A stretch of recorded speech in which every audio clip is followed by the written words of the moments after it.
దేవునికి స్తోత్రం. ప్రియమైన దేవుని పిల్లలారా, ప్రభు పేరట మీకందరికీ నిండు మనసుతో వందనాలు తెలియజేస్తున్నాను. సర్వోన్నతుడు, సర్వశక్తిమంతుడు, గొప్ప దేవుడైన జీవం గల నామములో మరొకసారి ప్రభుని స్తుతిస్తూ ప్రభుని గణపరుస్తున్నాను. ప్రియ దేవుని పిల్లలారా, అట్లాగనే మరి ఈ దినమున బుధవారం ప్రత్యేకంగా ప్రభు ఇచ్చినటువంటి ఈ శ్రేష్టమైన ఘనమైన సమయాన్ని జ్ఞాపకం చేసుకుంటూ ప్రభుని స్తుతిస్తున్నారు. ప్రియ దేవుని పిల్లలారా, అందరూ ఎట్లాగున్నారు? దేవుని బిడ్డలందరూ కూడా ఎట్లాగున్నారు? ఈ యొక్క వాక్యాన్ని చూడబోతున్నటువంటి మీరందరూ ఎట్లాగున్నారు? ప్రతిరోజు ప్రార్థనలు చేస్తున్నారా? ప్రతిరోజు దేవుని వాక్యాన్ని చదువుతున్నారా? చదవాలి, ప్రార్థించాలని ప్రేమపూర్వకంగా నేను మనవి చేస్తున్నాను. ప్రియ దేవుని పిల్లలారా, ప్రార్థించకుండా దేవునితో గడపకుండా గడప దాటొద్దు. ప్రభుతో గడిపే గడప దాటాలని ప్రేమతో నేను మనవి చేస్తున్నాను. అనుదినము దేవుని వాక్యాన్ని చదవాలని ప్రేమతో నేను మనవి చేస్తున్నాను. ప్రియ దేవుని పిల్లలారా, దేవుని బిడ్డకు రెండు రెక్కలు, పక్షికి రెండు రెక్కలు ఉన్నట్లే దేవుని బిడ్డకు కూడా రెండు రెక్కలు ఉన్నాయి. ఎగరటానికి, దేవునిలో ఆనందించటానికి, ఆకాశంలో ఎగరటానికి, అంటే ఆత్మ సామ్రాజ్యంలో, ఆత్మీయ రాజ్యంలో ఎగరటానికి రెండు రెక్కలు ఉన్నాయి. ఒకటి ప్రార్థన చేయటం, రెండవది వాక్యం చదవటం. ఈ రెండు, పక్షికి రెండు రెక్కలు ఉన్నట్టే మనకు కూడా క్రైస్తవులైన దేవుని పిల్లలందరికీ రెండు రెక్కలు. ఇవన్నీ ఈ రెండు కంపల్సరీగా ఉండాలని ప్రేమతో నేను మనవి చేస్తున్నాను. ప్రియ దేవుని పిల్లలారా, మంచిది. కొద్ది నిమిషాలు దేవుని వాక్యాన్ని మనం జ్ఞాపకం చేసుకుందాం. వాక్యానికి ముందుగా అందరూ కూడా తలలు వంచండి, మోకరించండి. రెండు చేతులు ఆకాశం వైపుకెత్తి, రెండు చేతులు ఆకాశం వైపుకెత్తి మోకరించి ఆయన వైపు చూస్తూ మన అంతరంగాలు, మన అంతరంగము, మన యొక్క హృదయము, మన మనస్సు అన్నీ దేవునికి ఇస్తూ, దేవునికి సమర్పిస్తూ ప్రార్థన చేసుకుని ఆయన వాక్యంలోకి వెళదాం. పరిశుద్ధుడు, ప్రేమగల తండ్రి, కృపగల దేవా, సర్వాధికారి, సర్వోన్నతుడా, సర్వశక్తిమంతుడా, శ్రేష్టమైన ఘనమైన నామానికి వేలాది స్తోత్రాలు చెల్లిస్తున్నాను ప్రవ్వా. అయ్యా, ఈ దినమున ప్రత్యేకంగా మమ్మలను ప్రేమించి తండ్రి, ఇదిగో నాయన, ఈ చిన్ని వాక్యాన్ని వినటానికి ప్రవ్వా, వాక్యాన్ని ప్రకటించడానికి తండ్రి, మీరు ఇస్తున్న ఈ ధన్యతను బట్టి వందనాలు, స్తోత్రాలు చెల్లిస్తూ గత కాలం అంతా ప్రియ బిడ్డల్ని అందరినీ క్షేమంగా ఉంచినందుకు వేలాది స్తోత్రాలు. గత కాలంలో ఎన్నో శ్రమలలో, ఎన్నో ఇరుకులలో, ఎన్నో ఇబ్బందులలో నుంచి నాయన మీరు మమ్మలను కాచి కాపాడి తండ్రి, వాక్యము వింటున్న వారిని కూడా కాచి కాపాడి సంఘములో అందరినీ క్షేమంగా ఉంచినందుకు స్తోత్రాలు. ఈ దినమున మా జీవితాల్లో మీరు ఇచ్చిన అనుకూల సమయాన్ని బట్టి స్తోత్రాలయ్యా. ఈ దినాన్ని చూడలేక మరణించిన వాళ్ళు వేల కొలదిగా ఉన్నారు ప్రవ్వా. మమ్మల్నైతే మిక్కిలిగా ప్రేమించి ఈ అనుకూల సమయాన్ని ఇచ్చావు. మంచి క్షేమకరమైన జీవితాన్ని ఇచ్చినందుకు స్తోత్రాలు. ఈ సమయంలో కొద్ది నిమిషాలు నీ వాక్యాన్ని ధ్యానించబోతూ ఉండగా సహాయం చేయమని ప్రార్థిస్తున్నాను ప్రవ్వా. అయ్యా, వందనాలు. చెప్పనై ఉంటున్న నన్ను కూడా నీ జ్ఞానము చేత, నీ ఆత్మ చేత నింపండి. నా మాటలు, నా ఆలోచన, నా తలంపు కాదు కానీ నీ మాటలు, నీ తలంపుతో నాయన నన్ను నడిపించమని, నీ వాక్యం వినబోతున్న మా ప్రియులైన వారందరికీ వినే చెవి, గ్రహించే మనసాక్షి, గైకుని జీవితాన్ని పగటి కాలంలో మాకందరికి దయచేసి ఈ వాక్యం వ్యర్థం కాకుండా వింటున్న వారందరి హృదయాల్లో నీరు కట్టి ఫలింపచేయమని క్రీస్తు నామములో అడుగుతున్నాము తండ్రి. ఆమేన్. హల్లెలూయా, హల్లెలూయా, హల్లెలూయా. దేవునికే మహిమ కలుగును గాక. ఆమేన్. దేవుని స్తోత్రాలు. కూడి ఉన్న అందరికీ ప్రభువైన యేసుక్రీస్తు నామములో వందనాలు తెలియజేస్తున్నాను. ప్రియ దేవుని పిల్లలారా, మరి పగటి కాలంలో చిన్న వాక్యాన్ని మనం జ్ఞాపకం చేసుకుందాం. పరిశుద్ధ గ్రంథాలు ఉన్న వారందరూ చూడండి. ఆది కాండ గ్రంథము, పరిశుద్ధ గ్రంథములో నుంచి ఆది కాండము 7వ అధ్యాయము మొదటి వచనాన్ని మనం జ్ఞాపకం చేసుకుందాం. ఆది కాండము 7వ అధ్యాయం మొదటి వచనాన్ని జ్ఞాపకం చేసుకుందాం. నేను చదువుతాను. యెహోవా, ఈ తరము వారిలో నీవే నా ఎదుట నీతిమంతుడవై ఉండుట చూసితిని గనుక నీవును నీ ఇంటి వారును ఓడలో ప్రవేశించుడి. దేవునికి మహిమ కలుగునుగాక. ప్రత్యేకంగా ఈ పగటి కాలంలో మరి వాక్యం వినుటకు సిద్ధపడుతున్న మిమ్మల్ని అందరినీ దేవుడు ఆశీర్వదించునుగాక, బలపరచునుగాక, దీవించునుగాక. ప్రియమైన దేవుని పిల్లలారా, ఇక్కడ ఒక భక్తుడు మనకు కనబడుతున్నాడు. ఎవరి భక్తుడు అని మనం జాగ్రత్తగా గమనిస్తే భక్తుడైన నోవహు గారు కనపడుతున్నాడు. మనందరికీ తెలుసు నోవహు చరిత్ర. దేవుని ఎదుట తాను ఎట్లాగా బ్రతికాడో, దేవుని ఎదుట ఎట్లాగా జీవించాడో మనం జాగ్రత్తగా గమనిద్దాం. ఈ పగటి కాలంలో ఒక్కసారి మనం జాగ్రత్తగా గమనిస్తే దేవుని ఎదుట, ఎవరి ఎదుటమ్మా అందరానండి, దేవుని ఎదుట అతను ఎట్లాగా జీవించాడు? నీతిమంతుడుగా జీవించాడు. దేవునికి మహిమ కలుగునుగాక. ప్రియ దేవుని పిల్లలారా, దేవుడైన యెహోవా సాక్ష్యం ఇస్తున్నాడు. నోవహును గురించి దేవుడైన యెహోవా సాక్ష్యం ఇస్తున్నాడు.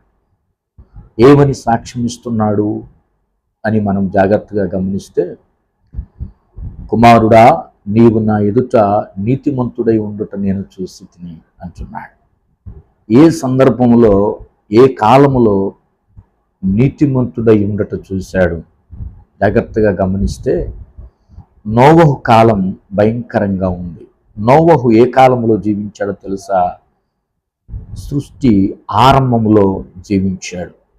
నోవహు ఉన్న కాలం, నోవహు నివసించిన కాలం బహుభయంకరమైంది. ఆ దినాలలో ఆ ప్రపంచం బహుభయంకరమైన పాపములో మునిగి ఉంది.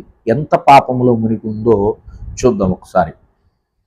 ఆది కాండం 6వ అధ్యాయాన్ని ఒకసారి చూద్దాం. ప్రియమైన దేవుని పిల్లలారా, ఆది కాండం 6వ అధ్యాయాన్ని మనం చూద్దాం. 5, 6, 7 వచనాలను మనం జాగ్రత్తగా గమనిస్తే, ఆది కాండము 6వ అధ్యాయము 5, 6, 7 వచనాలను మనం గమనిస్తే, నరులు చెడుతనము భూమి మీద గొప్పదనియు, వారి హృదయం యొక్క తలంపులలో ఊహంతయు ఎప్పుడు కేవలం చెడ్డదనియు యెహోవా చూసి తాను భూమి మీద నరులను చేసినందుకు యెహోవా సంతాపము నుండి తన హృదయములో నొచ్చుకొనెను. అప్పుడు యెహోవా, నేను సృజించిన నరులను, నరులతో కూడా జంతువులను, పురుగులను, ఆకాశ పక్షాదులను భూమి మీద ఉండకుండా తుడిచివేయుదును. ఎలయనగా నేను వారిని సృష్టించినందుకు సంతాపము నుండి ఉన్నాననినో. దేవునికి మహిమ కలుగునుగాక. ప్రియమైన దేవుని పిల్లలారా, నోవహు నివసిస్తున్న దినాలలో ఆ రోజు ఆ ప్రపంచంలో ఉన్న జనమందరూ కూడా భయంకరంగా జీవిస్తూ, పాపాలు చేస్తూ, దేవుని యందలి భయభక్తులు లేకుండా వారి చెడుతనము భూమి అంతా విస్తరించింది. భయంకరమైన పాపంలో జీవిస్తున్నారు. దేవుడు చూశాడు. ఎవరైనా భయభక్తులు కలిగి ఉన్నారేమోనని దేవుడు చూశాడు. కానీ ఎవ్వరు కూడా భయభక్తులు కలిగి లేరు. అందరూ దేవుని భయము లేక జీవిస్తున్న దినాలు, దేవుడంటే భయపడని దినాలు ఆ దినాలు. ఆ దినాలలో దేవుడు చూసినప్పుడు ఒకే ఒక్క వ్యక్తి కనపడ్డాడు. ఎవరా వ్యక్తి? 8వ వచనాన్ని చూస్తే, అయితే నోవహు యెహోవా దృష్టి యందు కృప పొందిన వాడయను. దేవునికి మహిమ కలుగునుగాక. దేవుడు పరలోకము నుంచి చూసినప్పుడు ఒకే ఒక బిడ్డ కనపడ్డాడు. ఎవరా బిడ్డ అంటే నోవహు. దేవుని దృష్టిలో కృప పొందిన వాడాయన. దేవుడు తన చూపు నోవహు మీద మలచినప్పుడు, నోవహు జీవితాన్ని దేవుడు చూసినప్పుడు నోవహు యొక్క క్రియలను దేవుడు చూసినప్పుడు, నోవహు యొక్క నడకను దేవుడు చూసినప్పుడు, నోవహు యొక్క పడకను దేవుడు చూసినప్పుడు, నోవహు యొక్క ఆలోచన దేవుని చూసినప్పుడు దేవునికి సంతోషం అనిపించింది. ప్రియ దేవుని పిల్లలారా, దేవుడు అనుకున్నాడు, ఇంతమందిలో, ఇన్ని లక్షల మందిలో ఈ బిడ్డ ఒక్కడే నీతిమంతుడిగా జీవిస్తున్నాడు, చక్కగా ఉన్నాడు అనుకున్నాడు. అట్లాగనే నోవహు కూడా దేవుడంటే భయపడ్డాడు, దేవునికి లోబడ్డాడు. చుట్టూ ప్రపంచం ఎట్లాగా ఉన్నా, ఎంత పాప భయంకరమైన స్థితిలో ఉన్నా, తన చుట్టూ ఉన్న వాళ్ళు తినుచు త్రాగుచు వ్యభిచరిస్తూ ఉన్నప్పటికీ తన మనస్సు చలించకుండా, లోకం వైపు చూడకుండా, అయ్యో నేనొక్కడినే నీతిమంతుడిగా ఉండితే ఉపయోగం ఏంటి, వీళ్ళందరూ అట్లాగా ఉన్నారు, మరి వాళ్ళ దారినే నేను వెళదాము అని అనుకోలేదండి. జాగ్రత్తగా గమనించండి. నోవహు దేవునికి భయపడ్డాడు, దేవుని యందలి భయభక్తులు కలిగి ఉన్నాడు. నోవహు ఎట్లాగున్నాడో, నోవహు యొక్కలో ఉన్న లక్షణాలు ఏంటో మనం చదువుకున్నాం. చూడండి ప్రియ దేవుని పిల్లలారా, 9వ వచనంలో నోవహు వంశావళి ఇదే. నోవహు నీతిపరుడు, తన తరములలో నిందారహితుడై ఉండెను. నోవహు దేవునితో కూడా నడిచిన వాడు. దేవుని స్తోత్రం. నీతిమంతుడై ఉన్నాడు, నిందారహితుడై ఉన్నాడు, దేవునితో నడిచిన వాడై ఉన్నాడు. ఇటువంటి లక్షణాలు కలిగిన నోవహు దేవుని ఎదుట నీతిమంతుడిగా ఉన్నాడు. ప్రియ దేవుని పిల్లలారా, ఈరోజు వాక్యం వింటున్న మనందరికీ ఒక ప్రశ్న: దేవుని ఎదుట మనం ఎట్లా ఉన్నాం? నోవహులాగా ఉన్నామా, లేదు నోవహు వలె కాకుండా మనం జీవిస్తున్నామా? జాగ్రత్తగా మనం గమనిద్దాం ప్రియ దేవుని పిల్లలారా. దేవుని ఎదుట మన నడక ఎట్లాగుంది, దేవుని ఎదుట మన పడక ఎట్లాగుంది, దేవుని ఎదుట మన ఆలోచన ఎట్లాగుందో ఒక్కసారి మనం గమనించాలని ప్రేమతో నేను మనవి చేస్తున్నాను. ఒకవేళ నోవహులాగా మనం ఉండటం లేదా, సరి చేసుకుందాం. మన ఆలోచన, మన తలంపు, మన ఊహ, మన యొక్క నడక పడక అన్నీ సరి చేసుకొని భక్తుడైన నోవహు వలె మనం దేవుని కృపలో జీవించాలని ప్రేమతో నేను మనవి చేస్తున్నాను. ప్రియ దేవుని పిల్లలారా, నోవహు దేవుని ఎదుట నీతిమంతుడిగా ఉన్నాడు. మరి నీతిమంతుడిగా ఉంటే ఏంటండి తనకు లాభం అని మనం జాగ్రత్తగా గమనిస్తే, నోవహు జీవితంలో 3 ఆశీర్వాదాలు నోవహు పొందుకున్నాడు. నోవహు కుటుంబం 3 ఆశీర్వాదాలు పొందుకుంది. ఈ పగటి కాలంలో ఆ ఆశీర్వాదాలు ఏంటో మనం జ్ఞాపకం చేసుకుందాం. దేవుని ఎదుట మనం నీతిమంతులుగా ఉంటే, దేవుని ఎదుట మన హృదయం సరిగా ఉంటే, దేవుని ఎదుట మనం మరి ప్రవర్తన మంచిదై ఉంటే, మరి 3 ఆశీర్వాదాలు మన జీవితాల్లో కూడా లభిస్తాయి. మరి 3 ఆశీర్వాదాలు నోవహు జీవితంలో ఏంటో మనం గమనిద్దాం ఒక్కొక్కటి. ఒకటి జాగ్రత్తగా మనం గమనిస్తే, ఆదికాండం 7వ అధ్యాయము 17వ వచనాన్ని మనం చూద్దాం. 17వ వచనాన్ని మనం చూద్దాం ప్రియ దేవుని పిల్లలారా. ఆ జల ప్రవాహము 40 దినములు భూమి మీద ఉండగా జలములు విస్తరించి ఓడను తేలజేసినందున అది భూమి మీద నుండి పైకి లేచెను. దేవునికి స్తోత్రం. ప్రియ దేవుని పిల్లలారా, 40 దినాలు 40 రాత్రులు దేవుడు ప్రచండమైన వర్షాన్ని కురిపించాడు. ఆ జల ప్రవాహంలో అంతా కొట్టుకొని పోయారు. సర్వమానవాళి కొట్టుకొని పోయారు. పశు పక్షాదులు అన్నీ కొట్టుకొని పోయినాయి. అయితే జాగ్రత్తగా గమనిస్తే, ఓడలో ఉన్నటువంటి పశువులు కానీ, ఓడలో ఉన్న జంతువులు కానీ, జీవరాశులు కానీ, ఓడలో ఉన్నటువంటి నోవహు కుటుంబం కానీ కొట్టుకొని పోలా. మరి దేవుడు ఆ ఓడను ఏం చేశాడు అని జాగ్రత్తగా మనం గమనిస్తే, మొదటి ఆశీర్వాదం ఏంటంటే, భూమి మీద నుండి పైకి లేచెను. దేవునికి స్తోత్రం. ఆ ఓడను దేవుడు పైకి లేపాడు. ఎక్కడి నుంచి పైకి లేపాడు? జలములలో నుంచి, ప్రవాహములో నుంచి కొట్టుకొని పోకుండా ఓడను పైకి లేపాడు. యేసయ్యకు మహిమ కలుగునుగాక. ప్రియ దేవుని పిల్లలారా, మన జీవితంలో ప్రవాహము లాంటి శ్రమలు రావచ్చు, ప్రవాహము లాంటి కష్టాలు రావచ్చు, ఇరుకులు రావచ్చు, ఇబ్బందులు రావచ్చు, ఏదైనా రావచ్చు.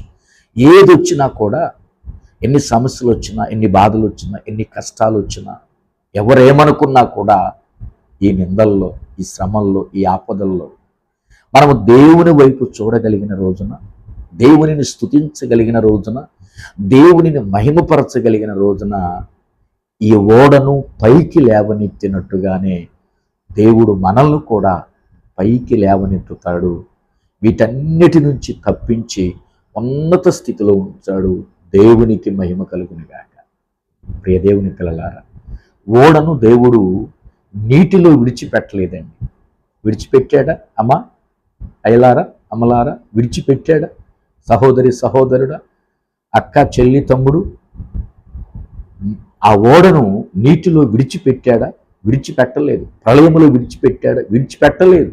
ఎందుకంటే ఆ కుటుంబం దేవుని ఎదుట నీతిమంతులుగా ఉన్నారు గనక ఆ ఓడలో ఉన్న ఆ కుటుంబాన్ని దేవుడు వాటి నుంచి తప్పించి పైకి లేవనెత్తాడు. మనల్ని కూడా దేవుడు పైకి లేవనెత్తుతాడు. మనం ఒకవేళ ఈ రోజు నువ్వు శ్రమలో ఉండొచ్చు, ఇరుకులో ఉండొచ్చు, ఇబ్బందుల్లో ఉండొచ్చు, కానీ దేవుడు నిన్ను ముంచి వేయడండి. దేవుడు నిన్ను ముంచి వేయడు. ప్రియ దేవుని పిల్లలారా, జాగ్రత్తగా గమనిస్తే పేతురు గారు నీళ్ల మీద నడిచేటప్పుడు, జాగ్రత్తగా వింటే, పేతురు గారు నీళ్ల మీద నడిచేటప్పుడు మునిగిపోబోతున్న సమయంలో దేవుడు చెయ్యినెత్తి లేవనెత్తాడు. ఈ రీతిగా మనల్ని కూడా ఈరోజు వాక్యం వింటున్నటువంటి మీ అందరిలో ఎవరైనా ఒకవేళ శ్రమల్లో ఉంటే, కష్టాల్లో ఉంటే, శోధనలో ఉంటే బాధపడవలసిన పని లేదు, భయపడవలసిన పని లేదు. ఎందుకో తెలుసా? ప్రభు నమ్ముకున్న తర్వాత ఏంటయ్యా ఈ కష్టాలు, ప్రభు నమ్ముకున్న తర్వాత ఏంటయ్యా ఈ బాధలు, ప్రభు నమ్ముకున్న తర్వాత ఏంటయ్యా ఇబ్బంది అని ఒకవేళ అనుమానముతో మనం బ్రతుకుతున్నప్పటికీ దేవుడు ఈరోజు మాట్లాడుతున్నాడు. ప్రియ సహోదరి సహోదరుడా, నువ్వు దేని గురించి భయపడవలసిన పనిలా. చుట్టూ ఎన్ని శ్రమలున్నా, ఎన్ని శోధనలున్నా, ఇరుకులున్నా, ఇబ్బందులున్నా దేవుడు అంటున్నాడు, వాటన్నిటి నుంచి నేను తప్పించే దేవుడు అయ్యున్నా.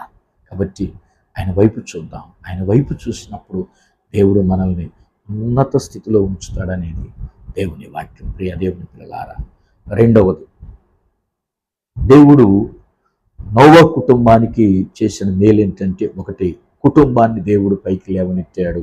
రెండవది మనం జాగ్రత్తగా గమనిస్తే, రెండవది 18వ వచనంలో, ఆదికాండం 7వ అధ్యాయం 18వ వచనంలో, జలములు భూమి మీద ప్రసన్నముగా ప్రబలి మిక్కిలి విస్తరించినప్పుడు ఓడ నీళ్ల మీద నడిచెను. దేవుని స్తోత్రం. మొట్టమొదట ఓడను పైకి లేవనెత్తాడు. రెండవది, జలములు ప్రవాహము విస్తరించినప్పుడు ఆ నీళ్ల మీద ఓడ నడవటం కష్టమైనప్పుడు, ఆ ప్రవాహములో అలల చేత నింపబడుతున్నప్పుడు, జలములు పొంగి పొర్లుతున్నప్పుడు, ఆ జలములలో కూడా, అలల మధ్యలో కూడా దేవుడు ఓడను నడిపించాడు. యేసయ్యకు మహిమ కలుగునగాక. ప్రియ దేవుని పిల్లలారా, ఓడ ఆగిపోలేదండి.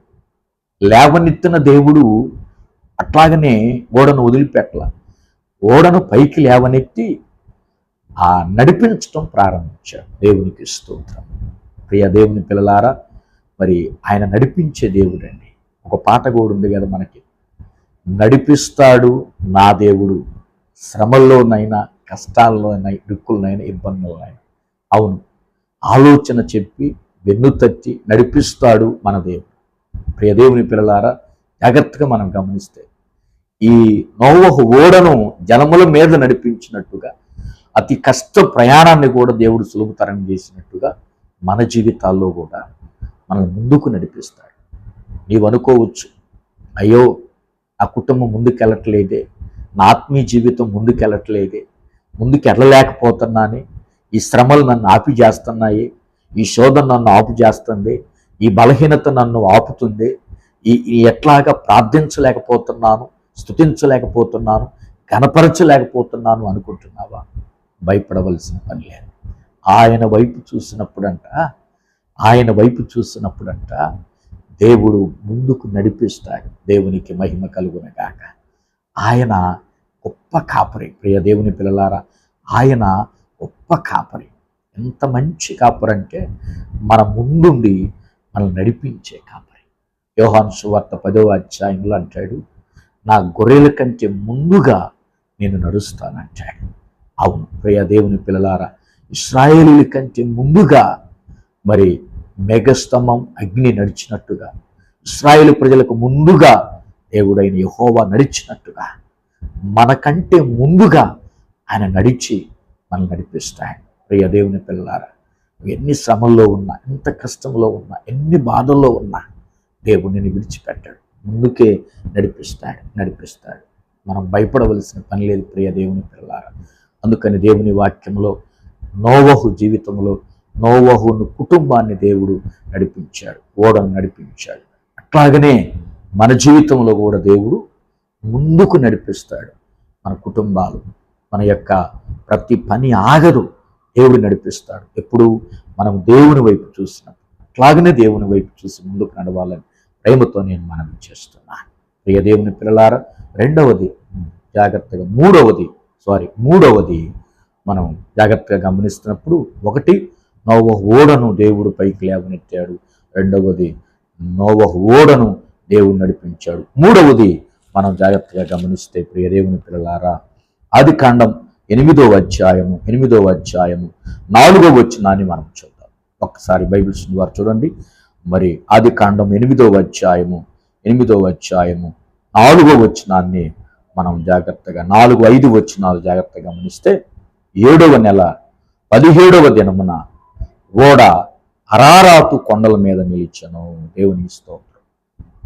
ప్రియ దేవుని పిల్లలారా, దేవుడు నోవహు ఉన్న ఓడ పట్ల దేవుడు చేసిన మూడవ కార్యం ఏంటంటే, 7వ నెల 17వ దినమున ఓడ అరారాతు కొండల మీద నిలిచెను. దేవుని స్తోత్రం.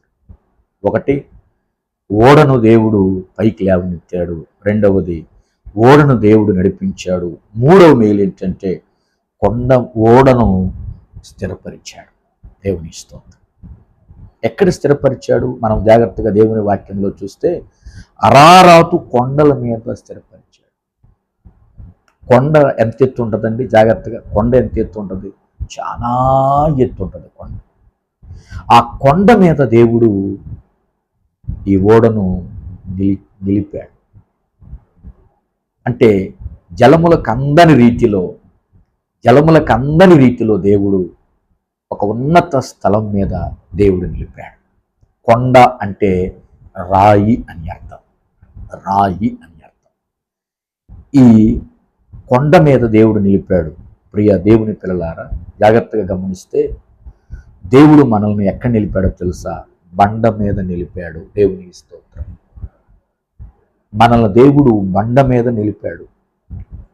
ఎందుకు దేవుడు బండ మీద నిలిపాడని జాగ్రత్తగా గమనిస్తే, నోవహు ఓడను దేవుడు బండ మీద ఎందుకు నిలిపాడో తెలుసా?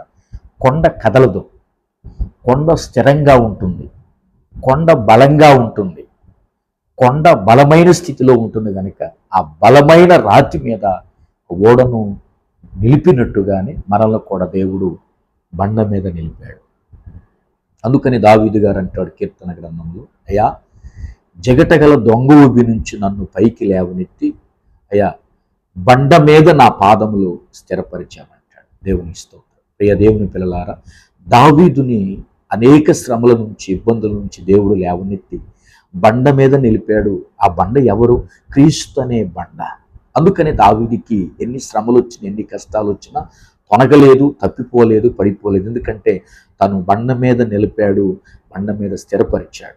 ఈరోజు దేవుని వాక్యం వింటున్న నీవు కావచ్చు, నేను కావచ్చు, మనం అందరం ఎవరైనా సరే క్రీస్తు రక్తములో కడగబడిన మన అందరిని దేవుడు ఎక్కడ నిలిపాడో తెలుసా?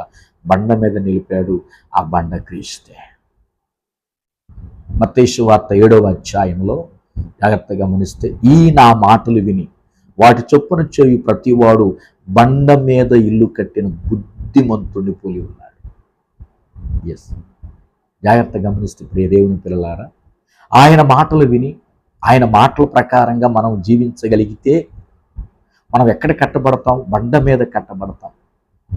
బండ మీద కట్టబడిన ఇంటి మీదకు వానొచ్చును, తుఫాను వచ్చును, వరదలు వచ్చును, ఇంకా ఎన్నో రకాలైన ప్రవాహాలు వచ్చినా ఆ ఇల్లు పడిపోలేదు. ఎందుకని? ఆ బండ పడిపోనివ్వకుండా కాపాడింది. ఆ బండ స్థిరపరిచింది ఆ ఇంటిని. అట్టి రీతిగా మన జీవితాల్లో కూడా ఓడను దేవుడు బండ మీద నిలిపినట్టుగా మన జీవితాలను దేవుడు క్రీస్తు అనే బండ మీద నిలిపాడు. ఈరోజు మనం నిలబడ్డది ఆ బండ మీదే. ఆయనే ప్రభువైన యేసుక్రీస్తు. ఎవరైతే ఆయన మీద నిలబడతారో స్థిరంగా ఉంటారు. అదే ఇసుక మీద మనం నిలబడ్డామనుకో, ఇసుక మీద మనం పునాది వేసామనుకో, వాన వచ్చినప్పుడు, వ్రతం వచ్చినప్పుడు కుంగిపోతాం. ప్రియ దేవుని పిల్లలారా, ఒక్కసారి నీ ఆలోచించు. నువ్వెక్కడ కట్టబడ్డావు? నువ్వెక్కడ స్థిరపరచబడ్డావు? బండ మీద స్థిరపరచబడ్డావా? ఇసుక మీద స్థిరంగా ఉన్నావా? జాగ్రత్తగా గమనిస్తే ఇసుక మీద కట్టబడితే కూలిపోతాం, ఊరుకోలిపోతాం. బండ మీద కట్టబడితే స్థిరంగా ఉంటాం. ఆ బండ మీద ఆనుకో, ప్రభు మీద ఆనుకో, ప్రభు యందు విశ్వాసం కలిగి జీవించు. దేవుడు నోవహు ఓడను లేవనెత్తాడు. కాబట్టి ప్రియ దేవుని పిల్లలారా, మరి ఈ సమయంలో దేవుడు మనకిచ్చిన కొద్ది సమయంలో ఒక శ్రేష్టమైనటువంటి దేవుని విషయాలు మనం విన్నాం. జాగ్రత్తగా మరి నోవహు వలె మనం కూడా దేవుని వైపు చూసి విశ్వాసం కలిగి ముందుకు కొనసాగినప్పుడు నోవహు కుటుంబానికి 3 ఆశీర్వాదాలు ఇచ్చినట్టుగా మనకు కూడా ఈ 3 ఆశీర్వాదాలు లభిస్తాయి. నోవహు దేవుని వైపు చూసినట్టుగా, దేవుని వైపు చూసి ఆయన ఎదుట నీతిమంతుడిగా ఉన్నట్లుగా మన హృదయాలు కూడా దేవుని వైపు చూస్తూ, ఆయన వైపు కన్నులెత్తుచు, మన అంతరంగము, మన ఆలోచనలు, తలంపులు ఆయన వైపు చూస్తూ, ఆయన దృష్టిలో నీతిమంతులుగా ఉంటే మనల్ని కూడా దేవుడు ఏం చేస్తాడు? లేవనెత్తుతాడు. ఈ లోకంలో దేవుడు మనల్ని ఉన్నత స్థితిలో ఉంచుతాడు. ఈ లోకంలో దేవుడు మనల్ని నడిపిస్తాడు. తన ఆలోచన చెప్పి మనల్ని నడిపిస్తాడు. మూడవది, దేవుడు మనల్ని స్థిరపరుస్తాడు. కాబట్టి ఈ పగటి కాలంలో ఈ 3 ఆశీర్వాదాలు దేవుని వాక్యం వింటున్న మీ కుటుంబాలకి వాక్యం చెప్తున్న నాకు, మనందరి కుటుంబాలు, సంఘంలో ఉన్న అందరి కుటుంబాలకి 3 ఆశీర్వాదాలను రావాలని ప్రేమతో నేను కోరుతూ దేవుడి మాటలు దీవించునుగాక. ఆమేన్. ప్రియ దేవుని పిల్లలారా, అందరూ మోకరించండి. ప్రార్థన చేసుకుందాం. గమనించండి ప్రియ దేవుని పిల్లలారా, ఒకసారి మరి మన సహోదరి, మన యెరూషలేము సంఘంలో పరిచర్య చేస్తున్నటువంటి పామేశ్వరరావు మాధవి వాళ్ళ అత్తమ్మ గారు, అనసూయమ్మ గారు కడుపులో గడ్డలతో బాధపడుతున్నారు. మరి ఊపిరితిత్తుల దాకా వచ్చినాయి అంట ఆ గడ్డలు. దయచేసి డాక్టర్లు కూడా మా వల్ల కాదంటున్నారు. దయచేసి డాక్టర్ల వల్ల కానిది దేవుని వల్ల అవుతుంది. ప్రార్థన చేద్దాం. మరి అనసూయమ్మ గారి కొరకు మనం అందరం కూడా ప్రార్థన చేద్దాం. ప్రియ దేవుని పిల్లలారా, అట్లాగనే యెరూషలేము సంఘంలో పరిచర్య చేస్తున్న సత్తెనపల్లి పద్మ కొరకు మనం అందరం కూడా ప్రార్థన చేద్దాం. పరిపూర్ణ ఆరోగ్యం, శక్తిని ఇచ్చేది. ఇంకా ఎవరైతే బలహీన స్థితిలో ఉన్నారో వాళ్ళందరి కొరకు కూడా మనం ప్రార్థన చేద్దాం దేవుని సన్నిధిలో. మరి సంఘం కొరకు, సంఘ పరిచర్య కొరకు, సంఘం ఎదుగుదల కొరకు మనం ప్రార్థన చేద్దాం. సంఘంలో ఉన్న బిడ్డల కుటుంబాల కొరకు ప్రార్థన చేద్దాం. ఇంకా మరి జనవరి 1 రాబోతున్న గనుక ఇంకా అనేకులను దేవుడు బాప్తీసానికి సిద్ధపరచులాగున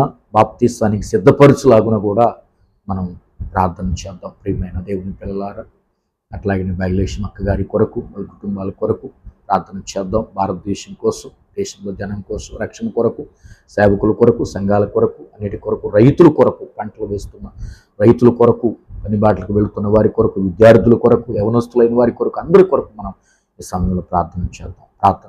అందరూ తలలు ఉంచి మోకరించి 2 చేతులు ఆకాశం వైపుకెత్తండి. ప్రార్థన చేద్దాం. స్తోత్రం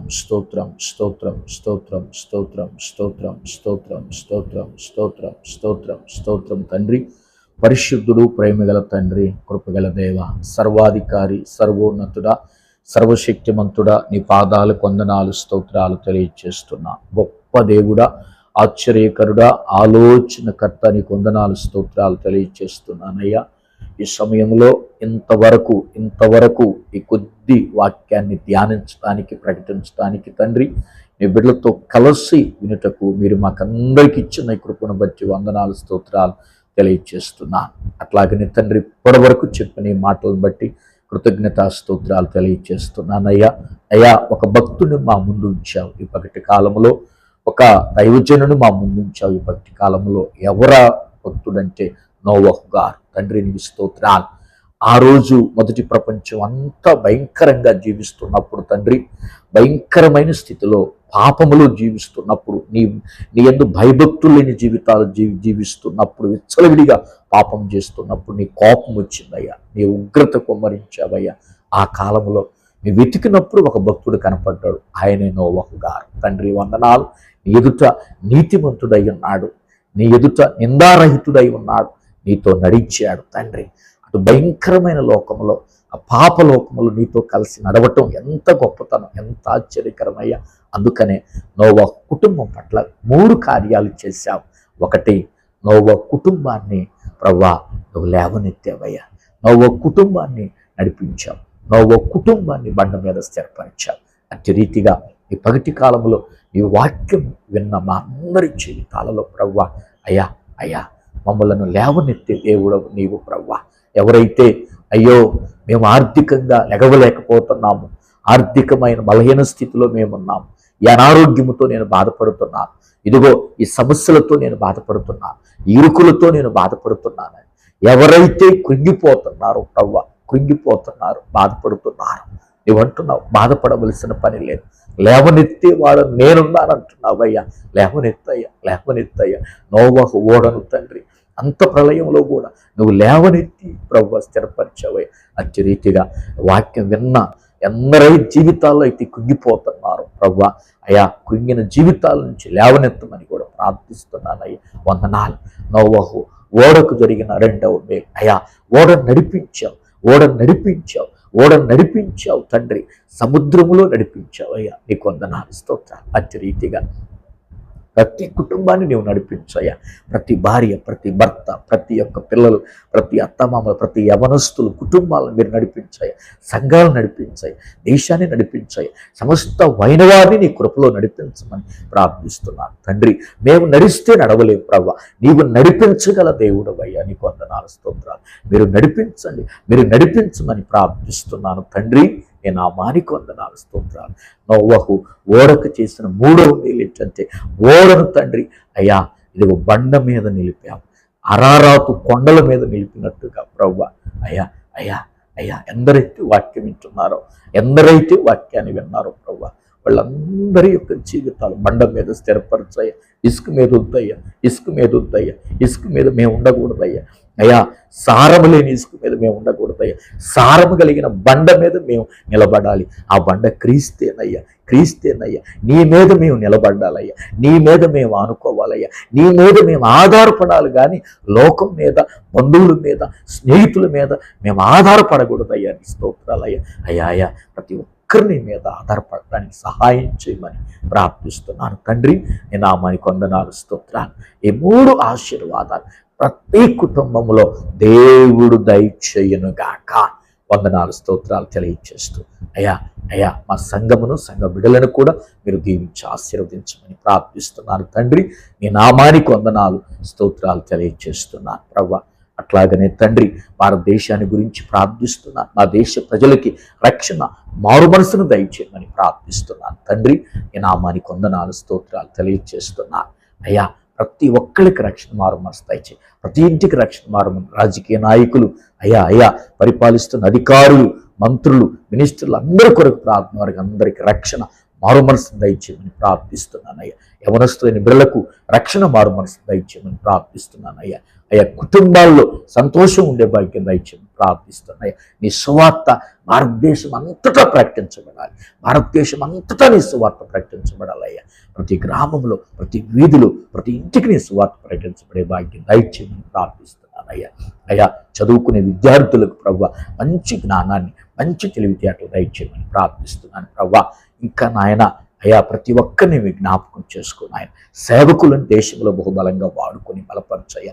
సంఘాలను కూడా బహుబలంగా వాడుకొని బలపరచమని ప్రార్థిస్తూ, రైతులయ్యా, రైతులు ఈ సంవత్సరం పంటలు వేశారు, వేయబోతున్నారు, కొంతమంది వేశారు, కొంతమంది వేయబోతున్నారు.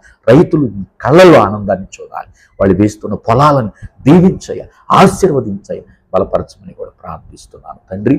ఈ నామానికి వందనాలు, స్తోత్రాలు తెలియజేస్తున్నాను అయ్యా అయ్యా. మరొకసారి తండ్రి నాకు ఇచ్చిన కుటుంబాన్ని కూడా నీ కృపలో జ్ఞాపకం చేసుకుని బలపరచమని ప్రభువా అయ్యా. 2 పేర్లు చెప్పాం అయ్యా. అనసూయమ్మ గారు తండ్రి, అనసూయమ్మ గారు ప్రభువా అయ్యా దీవించయ్యా, ఆశీర్వదించయ్యా.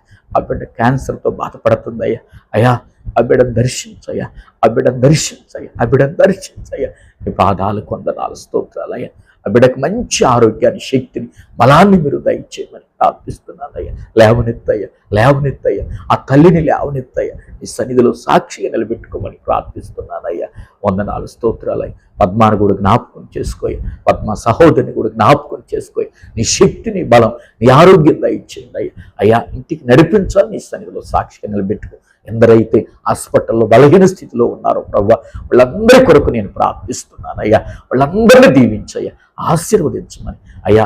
మంచి ఆరోగ్యాలు దయచేయమని ప్రార్థిస్తున్నాను అయ్యా. ఇరుకులో ఉన్నవారు, ఇబ్బందులు ఉన్నవారు, శ్రమల్లో ఉన్నవారిని కూడా మీరు లేవనెత్తయ్యా. బలహీన స్థితిలో ఉన్నవారిని కూడా బలపరిచాయి, ముట్టి స్వస్థపరచమని ప్రార్థిస్తూ అక్కగారికి ఇచ్చిన పిల్లలు, వాళ్ళ కుటుంబాలను కూడా జ్ఞాపకం చేసుకోమని తండ్రి, ఇదిగో ఈ యొక్క మధ్యాహ్న కాల సమయంలో ఈ సన్నిధిలో మూలను జ్ఞాపకం చేసుకుని ఎందరైతే వాక్యం విన్నారో తండ్రి, వాళ్ళందరికీ మంచి ఆశీర్వాదం, దీవెనలు దయచేయమని ప్రార్థిస్తూ అయ్యా నీ చిత్తమైతే మరొక ప్రార్థనలు మేమందరం కలుసుకునేంతవరకు నీ రెక్కల కింద భద్రపరిచి మహిమ పొందుకున్నాం.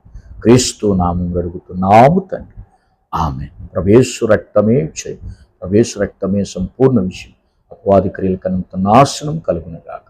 ఆమేన్. మన తండ్రి అయిన దేవుని ప్రేమ, యేసుక్రీస్తు కృప, పరిశుద్ధాత్మ అన్యోన్య సహవాసం ఇప్పుడు ఎల్లప్పుడు సదాకాలం కూడి ఉన్న మనందరికీ, వాక్యం ఉన్న ప్రతి కుటుంబాల చుట్టూ ఆయన కృపతోడే కాపాడునుగాక.